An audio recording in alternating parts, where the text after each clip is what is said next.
Aswand Cruickshank, your one and only Move Swiftly speaker, checking in for a daily Move Swiftly thought, giving you a perspective on teamwork that you will not get anywhere else.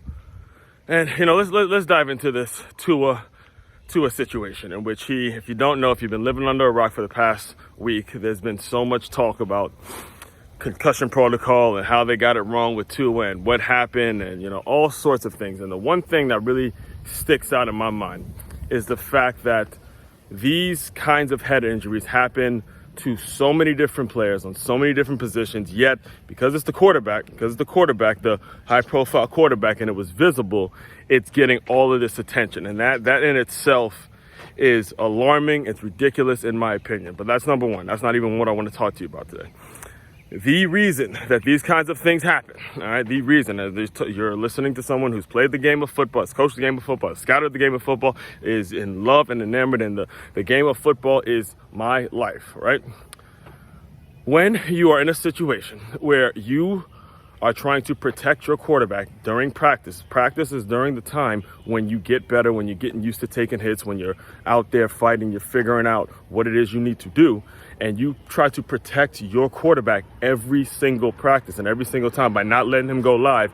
They don't know how to take hits. You get him in a live game situation, especially in a situation like his where he needs to be playing. He's pretty much in his last straw, especially when a lot of people consider his backup being better, a backup who is from the South Florida area, and everyone in the South Florida area, most of the people in the South Florida area want Teddy Bridgewater to start over him. He is not going to take himself out of game. So my thing is you have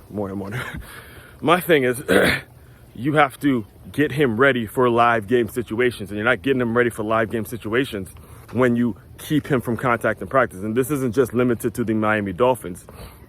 Actually, remember, listen, this is everywhere. Every single practice does it. Every single team does this. I remember being a high school junior, and we scrimmaged. If you don't know, I went to a Good Counsel High School in Silver Spring, Maryland, and we scrimmaged a team by the name of Calvert Hall. Calvert Hall is in Baltimore. It's one of the top schools in Baltimore, and we scrimmaged them, and it was always a kind of a really big battle once we played them. And I remember my junior year, we were told, I played linebacker, we were told on defense that we weren't allowed to hit the quarterback because he was committed to Penn State or some bullshit like that.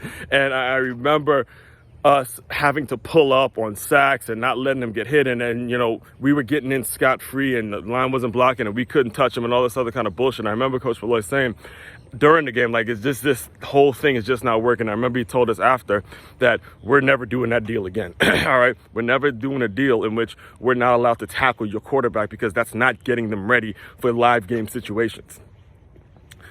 Again, I feel bad. I think it was wrong. I don't think he should have been playing after that Buffalo game and things like that. But the truth is, it boils down to a deeper issue. It boils down to a deeper situation in which we got to get our quarterbacks ready for live game situations, and keeping them out of contact during practice is not the solution. You see clearly it's a problem. All right. And second point, Tua is not the only one who deals with a concussion and tries to play through a concussion. It happens at every single position. It just so happens that he's the quarterback, and now he's getting all this attention. So we got to be aware of that. And I'm telling you, if the problem does not get fixed, this game will be ruined. All right, this game will be ruined.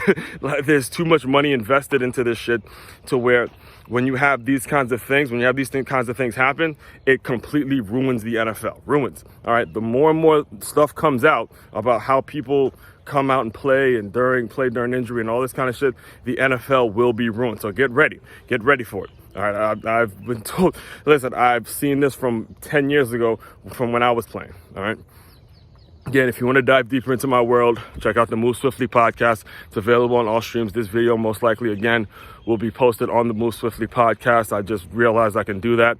Also, makeyourmove.com. That's my main website. You can go to the store, buy all the books, buy all the merch, buy everything, shop till you drop. Everything will be reinvested back into the community.